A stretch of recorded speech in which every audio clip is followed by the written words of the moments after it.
tema desta noite, um coração com desejo de Deus. Que todos nós tenhamos esse coração. Um coração que deseja Deus. Um coração que busca Deus. Porque quando o nosso coração, ele busca algo, quando o nosso coração deseja algo, o nosso coração traz à existência aquilo que nós desejamos, aquilo que nós queremos. E quando nós temos um coração que deseja Deus, que nos faz buscar a Deus, que nos faz viver a vontade de Deus, nós vivemos uma vida premiada, uma vida muito abençoada. O salmista no Salmos 10, no versículo 4, ele diz assim: o perverso, o homem perverso, no ápice da sua soberba, na soberba da sua vida, ele não investiga que não há Deus, ele não investiga. Que não há Deus são todas as suas cogitações. Vamos orar ao Senhor. Pai, o incrédulo, o perverso, ele no auge da sua soberba, ele não te procura, ele não investiga, ele não te busca. E a única coisa que há no coração do perverso, a única cogitação na alma, é que não há Deus. O que seria da nossa existência na terra, se não fosse o Senhor? O que seria de nós? Quem tomaria lugar no vazio que existiria na nossa alma, senão o Senhor? Por isso, Deus, nos faz compreender o que o Teu Espírito quer nos falar, e nos dê, Pai, um coração que Te deseja. Cria em nós este coração, restaura em nós, se isso foi quebrado, restaura isso em nós. Se alguém hoje aqui ou pela internet, por qualquer razão, por qualquer problema, por qualquer tristeza, angústia, decepção, esteja com o coração distante do Senhor, eu peço nessa hora, Pai, que o Teu Espírito comece a trabalhar por intermédio desta palavra, para que haja esta restauração, em nome de Jesus.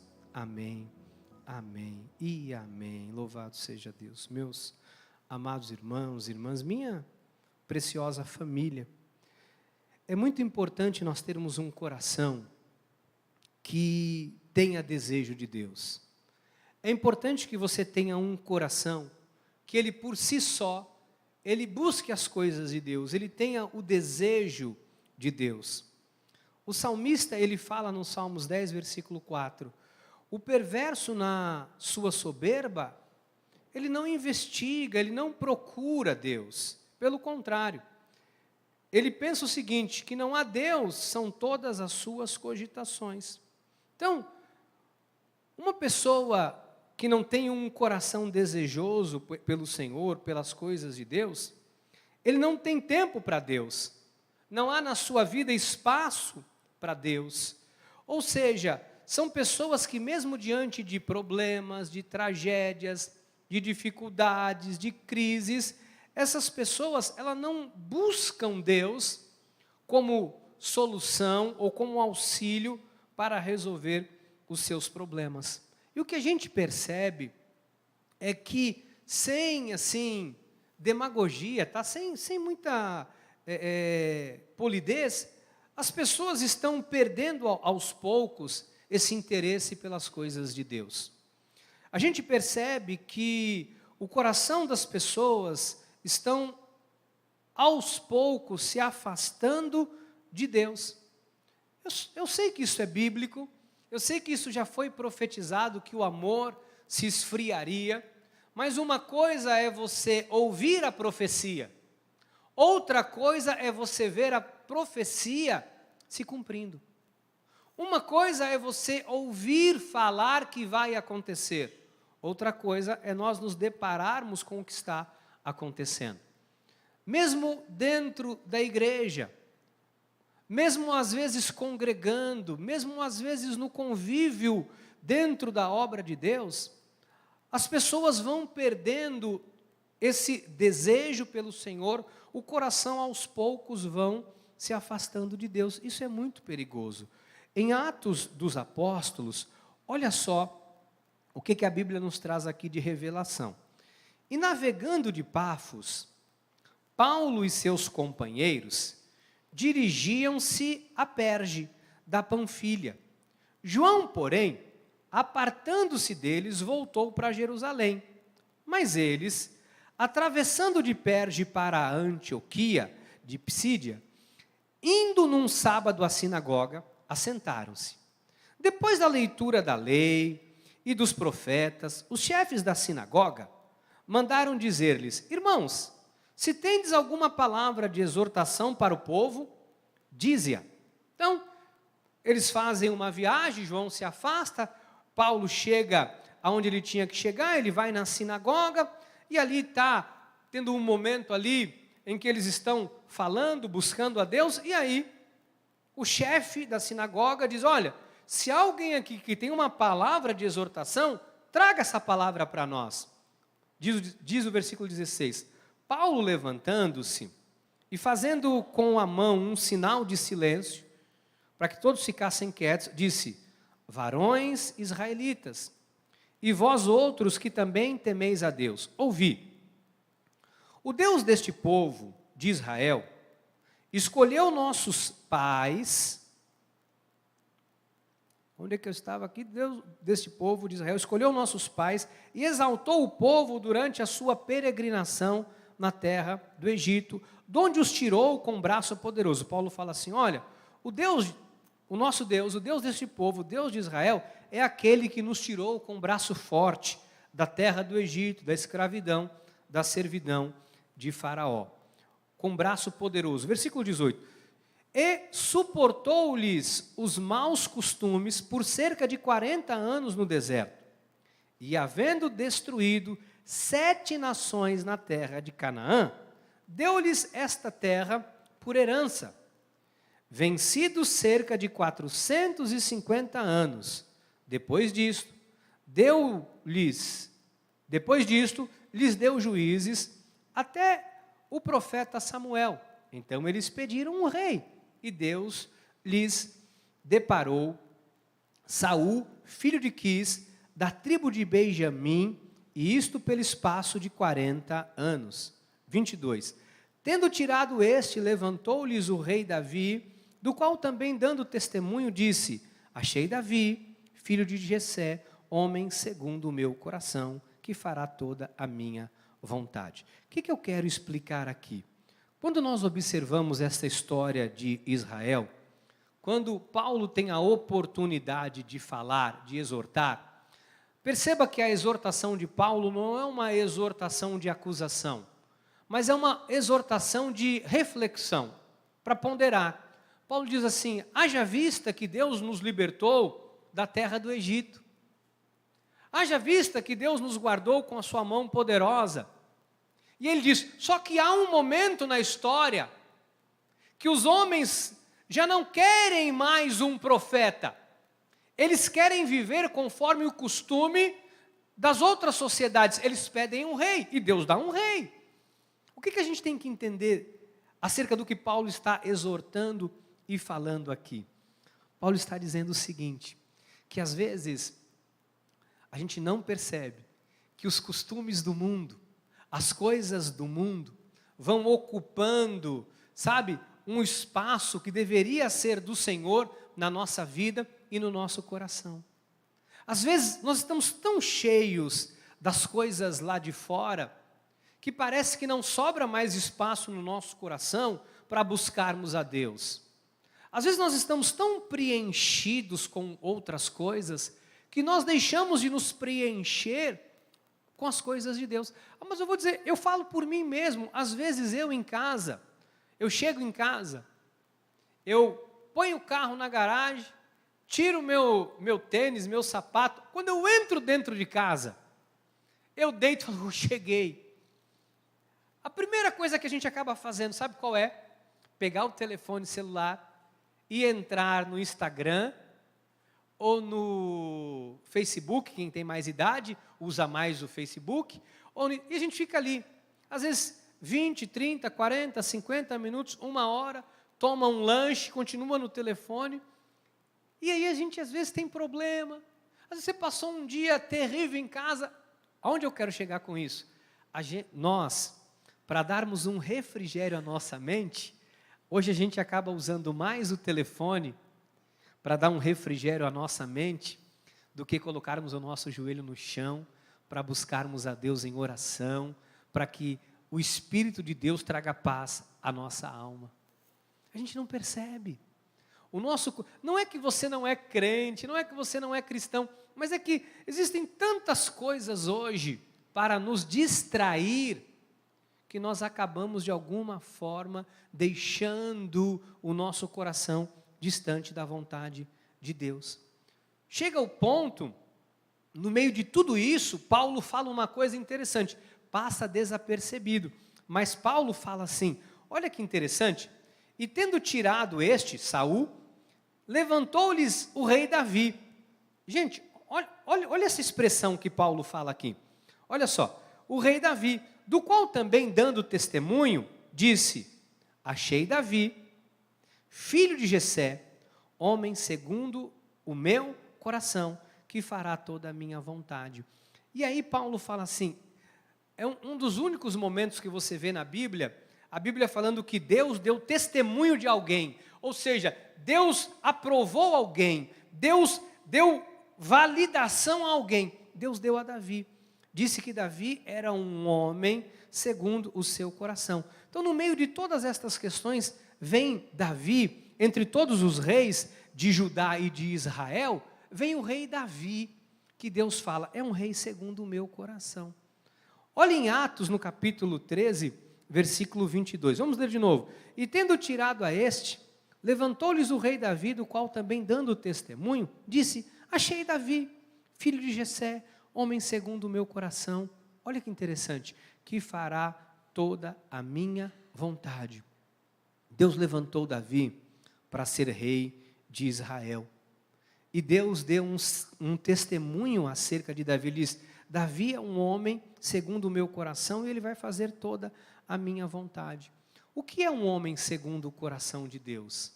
O que é uma mulher segundo o coração de Deus? É um homem e uma mulher que busca fazer a vontade de Deus. Então nós precisamos ter esse coração que busca fazer a vontade de Deus, que deseja ardentemente as coisas de Deus. Quando eu digo andar, eu não digo como muitos andam, né? Porque tem gente que diz assim, não, eu ando com Deus.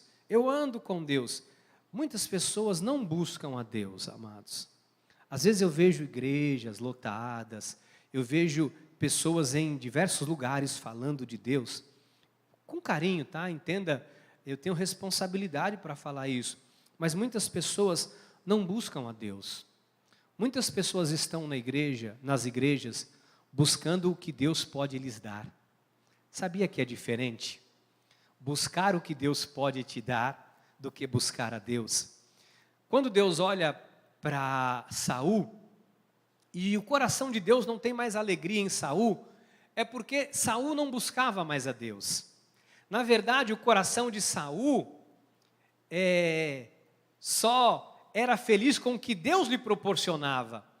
Ele não buscava a vontade de Deus, ele buscava o que o cargo que ele ocupava lhe oferecia, ou seja, os benefícios de Deus. Tanto é que, ao invés de esperar o profeta, ele vai atrás de um feiticeiro, ele vai atrás de um pai de santo para poder ocupar um lugar que seria do profeta. E a gente, às vezes, não acaba percebendo que, às vezes, a nossa busca não é por Deus, mas é pelos benefícios de andar com Deus. Um exemplo típico disso foi o próprio Esaú. Esaú, a gente percebe que ele comete um erro muito grande, ele troca a sua primogenitura, obrigado, me falhou a palavra, ele troca a sua primogenitura por um prato de lentilha, ele se arrepende, ele volta, ele tem um choro, mas não é um choro por Deus, não é um choro dizendo, eu estou arrependido, Deus, do que eu fiz. Era um choro porque ele havia perdido a bênção. Consegue entender, não? Às vezes a nossa busca não é por Deus, é por aquilo que Deus nos oferece. Isso há uma grande diferença, amados. Porque se nós buscarmos a Deus por aquilo que Ele pode nos oferecer, Deus sonda e conhece os nossos corações. Tenha certeza absoluta, não é isso que agrada o coração de Deus. Porque às vezes a gente quer aquilo que Deus tem para nos oferecer, para nos proporcionar, a bênção, o milagre, a vitória, eu não sei. Algumas pessoas buscam a Deus, sabia que por um status social. Tem gente que diz, eu quero ser um pastor, eu quero pastorear, eu quero pregar, eu quero ser um missionário, eu quero ser um evangelista. Não é porque busca fazer a vontade de Deus. É porque se encanta com o microfone, acha que quando estiver no microfone, falando, e sabe, vai se sentir mais importante. Olha o que diz a Bíblia em Hebreus, no capítulo 12, 17, você vai entender. Pois sabeis também que posteriormente, querendo herdar a bênção, foi rejeitado, pois não achou lugar de arrependimento, embora com lágrimas o tivesse buscado. O problema de Esaú foi que ele desejava as bênçãos de Deus, ele não queria Deus. Isso é um problema muito comum no coração de muitas pessoas. Querem a bênção de Deus, mas não querem ter uma vida com Deus. Querem a bênção de Deus, mas não querem andar com Deus. E o que acontece com isso? A gente se perde um pouco. No Salmo 73, Asaf faz um comentário muito interessante.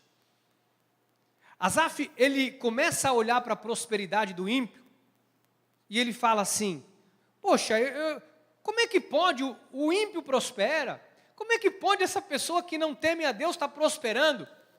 O coração dele foi roubado. O coração dele foi, sabe, não estava em Deus. Quando a gente começa a olhar para a prosperidade do ímpio, quando a gente começa a medir a vida de alguém pela prosperidade, quando a gente começa a medir a vida de alguém pela bênção que ela alcançou, mas tem gente que tem prosperidade fruto de uma fraude. Tem gente que tem a prosperidade fruto de trapacear, de enganar, de lesar pessoas. Isso não tem nada de bênção de Deus nisso. Mas quando o nosso coração está longe de Deus, o nosso pensamento é, independente da razão, eu também quero aquilo, eu invejo aquilo. Então você quer a bênção, mas não quer andar com o abençoador, com aquele que proporciona a bênção. Está dando para entender? Não. Senão eu esmiuço aqui e explico melhor. Bispo, mas a Bíblia fala isso. No Salmo 73, versículo 2, Asaf fala, quanto a mim, porém, quase me resvalaram os pés. Olha isso aqui. Pouco faltou para que se desviassem dos meus passos. Versículo 3. Pois eu invejava os arrogantes ao ver a prosperidade dos perversos. Quando a gente tira os olhos de Deus, a gente acha que o importante é se dar bem, o importante é ter, o importante é que a pessoa conquistou. Não é. Porque Saul alcançou uma porção de coisa, Deus tirou a mão da vida dele, a vida dele virou um inferno. Quantas pessoas alcançam através do seu trabalho, através da sua dedicação, seja lícita ou ilícita, alcançam os seus objetivos na vida, isso não significa que aquilo tenha a bênção e a aprovação de Deus. Não significa que tenha a bênção e a aprovação de Deus. Porque se nós pegarmos, Jesus foi tentado no deserto e foi honrado. José foi tentado no deserto, ele foi honrado. Mas você pega pessoas que estavam vivendo em manancial e desonraram. Tinham tudo e não honraram a Deus. Então nem sempre estar no deserto ou passando por um problema é sinônimo de que Deus não está na vida daquela pessoa. Não significa porque a pessoa está atravessando um momento delicado que Deus se esqueceu dela, muito pelo contrário. Talvez aquilo é o chão que está sendo construído, é um processo, é um trabalho para algo grande que Deus vai erguer na sua vida. A questão é, aonde está o nosso coração? Porque a Bíblia diz, aonde está o teu tesouro, aí também estará o teu coração. O Salmo 73 diz, quanto a mim, volta para mim por favor, quanto a mim, quase me resvalaram os pés. Gente, presta atenção, pouco faltou para que se desviassem os meus passos. Quantas vezes, amados, quantas vezes a gente tira os olhos do Senhor, entenda pelo Espírito que eu vou falar, rede social, isto é a maior enganação que o ser humano, que Satanás usa para provocar o coração das pessoas. O indivíduo bate uma foto com alguém, então, olha, fulano está numa boa, saiu lá numa fotografia, amado, eu já falei aqui, estávamos eu e a bispa, vou dizer onde eu estava com ela, estávamos aqui no restaurante no centro da cidade. Fala o nome ou não fala o nome? Faço propaganda? Não, né? Não deram, nós tivemos que pagar o peixe, não vou fazer propaganda. Estávamos comendo um peixe, estava eu e a bispa, estava o Biel e a Ana, era só nós, né? A família do Lucas não estava, que agora é outra família. Não foi convidado? Você estava com a sua família, não, eu não quis te atrapalhar. Hoje, 1 ano de casada no civil. Meus sentimentos de alegria e gratidão a Deus, né? Veja só. E aí estava lá um casal, e a mulher gesticulava, e ela punha o dedo na cara do cara. E eu fico preocupado, né? Eu falava, bispa do céu, o negócio está feio ali. E ela, falei, seja discreta. E ela, aonde? Falei, pelo amor de Deus, amor, seja discreta. E o Gabriel falou, aonde, pai? Aonde? É briga. Falei, pelo amor de Deus, gente, disfarça. Tenha classe. Dali a pouco, amados, chegou o peixe da família. Chegou primeiro que o meu. Eu não me esqueço a cena. Eles estavam brigando, um querendo tacar o peixe no outro. Daqui a pouco, a foto. Pegaram o celular.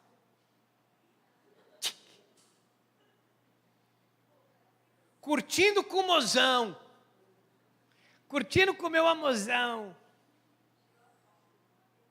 E quando tirou a foto, voltou a fazer o quê, bem? Brigar. Eu falei, se tacar o peixe, eu pego.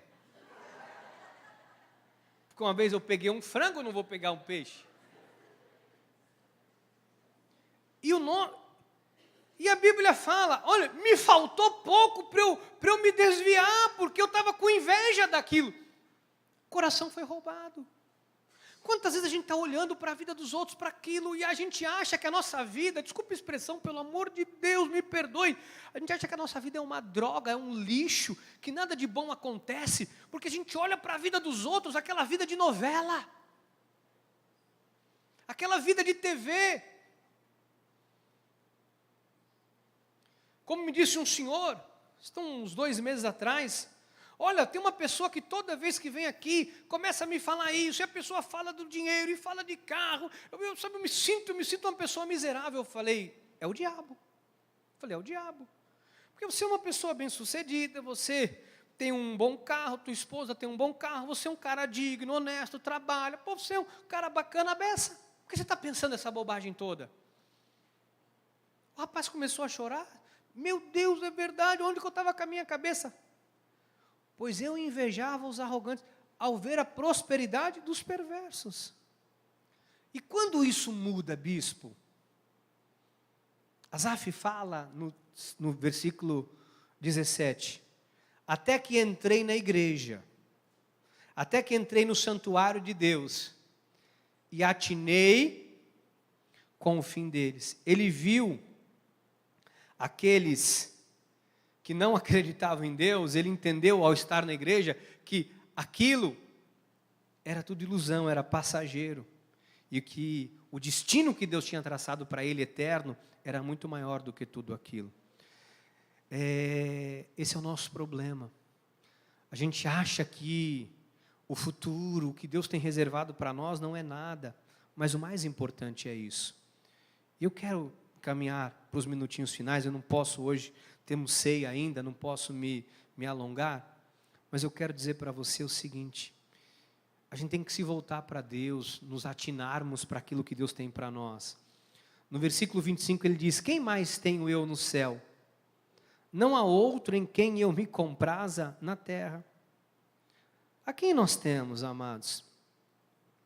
De todas as coisas que você poderia ter no nosso universo, nesse mundo que nós vivemos, o que pode superar a presença de Deus? O que pode superar o amor de Deus? O que pode superar o cuidado de Deus com a minha e com a sua vida? Uma coisa que Davi falou no Salmos 42, e eu fui fazer uma pesquisa para entender, porque a gente lê às vezes a Bíblia, lê, não sabe nem o que significa aquilo.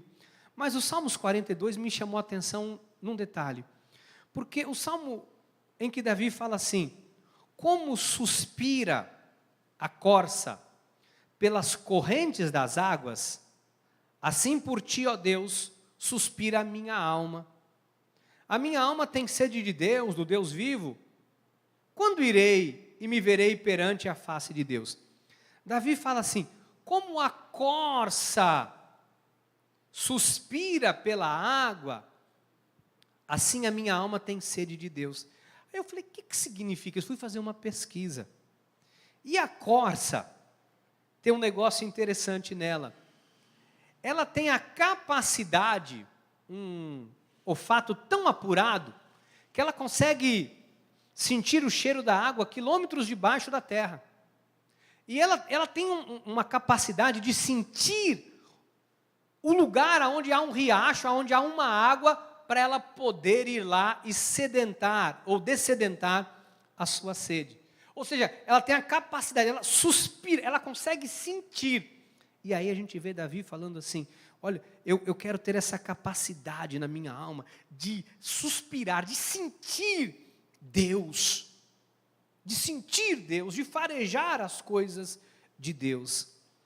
E eu queria fazer esse convite para você hoje, para você tirar os seus olhos das coisas que você tem colocado. Talvez você está tão fascinado olhando um monte de coisa que você não está prestando atenção no que Deus tem para você.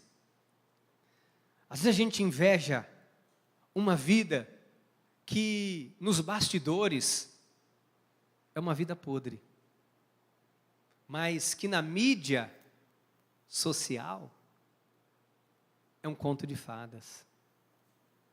Às vezes a gente acha que nós não temos nada, porque a gente está olhando justamente para onde não devemos olhar. O nosso coração está sendo colocado o tempo todo à prova, sabe, em outras coisas.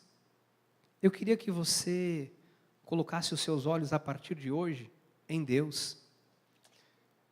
E a oração que o salmista fez, é a oração que eu queria fazer com você nessa hora, para nós encerrarmos, é a oração do Salmo 51, versículo 10.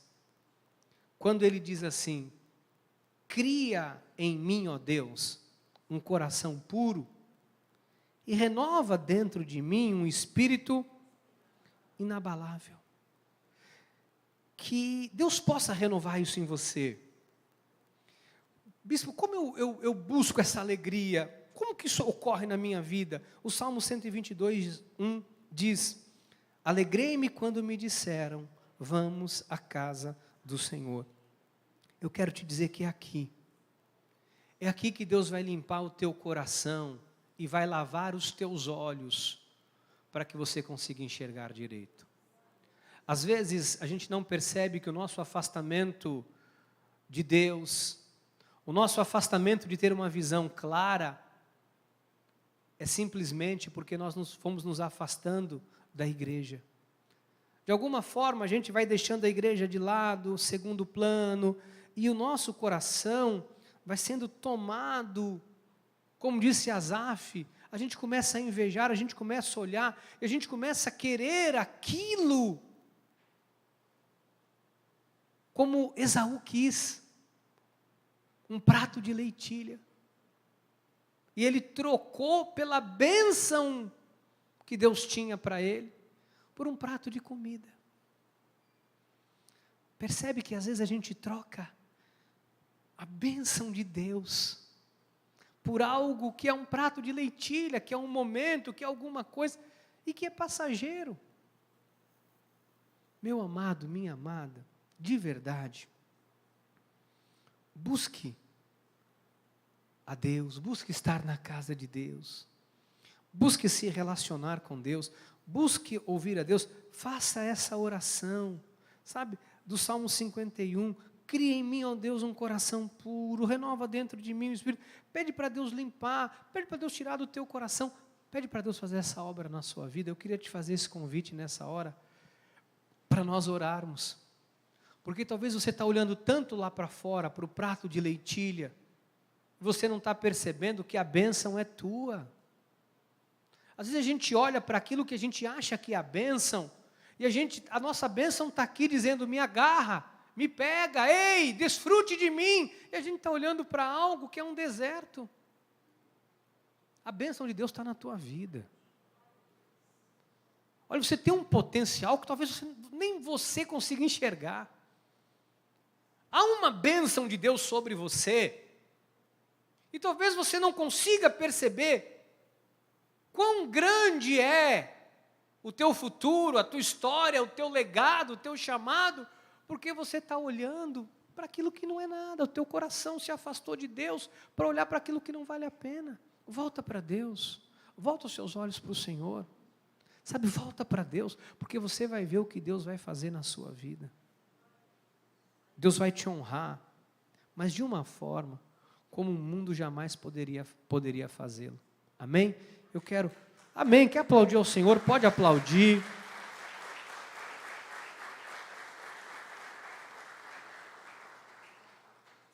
Quero nesse minutinho fazer essa oração com você. Pai, o Senhor é o Deus que sonda e conhece os nossos corações. O Senhor é o Deus que sabe de fato aonde está a bênção. O Senhor sabe de fato se o nosso coração está longe, querendo apenas o benefício, ou se ele está perto do Senhor, querendo a tua presença, querendo o teu cuidado. Pai, nos ajuda. Nós não queremos uma vida para satisfazer a nossa carne, o nosso ego, nós queremos uma vida para te honrar. Quando Davi te honrou, ele foi honrado. Todos que te honraram receberam a honra. E é isso que eu quero para o seu povo, Pai. Cria em nós esse coração adorador, esse coração abençoador, esse coração voluntário. Cria em nós esse coração, Pai. Que ao tomarmos esta última ceia do ano, que possamos tomar fazendo esta reflexão, que possamos tomar a última ceia deste ano de 2022, dizendo, o meu coração é do Senhor Jesus. Nos dirige, Deus. Se alguém em algum momento, como disse Asaf, teve inveja da prosperidade do ímpio, isso é o desviar, Pai. Isso é o desviar do coração. Isso é olhar para o momento, é o ego, é o inflar da carne. Nós não queremos uma coisa por um momento, nós queremos uma vida de bênção, nós queremos uma vida de honra, e eu sei que o Senhor tem isso para nós. Nos ajuda, Deus, ajuda quem aqui precisa se voltar, ajuda quem se perdeu no meio do caminho, quem deixou o coração se desviar, nos ajuda a voltarmos, ó Pai, a voltarmos ao primeiro amor. Oh Deus, faz isto em nós, em nome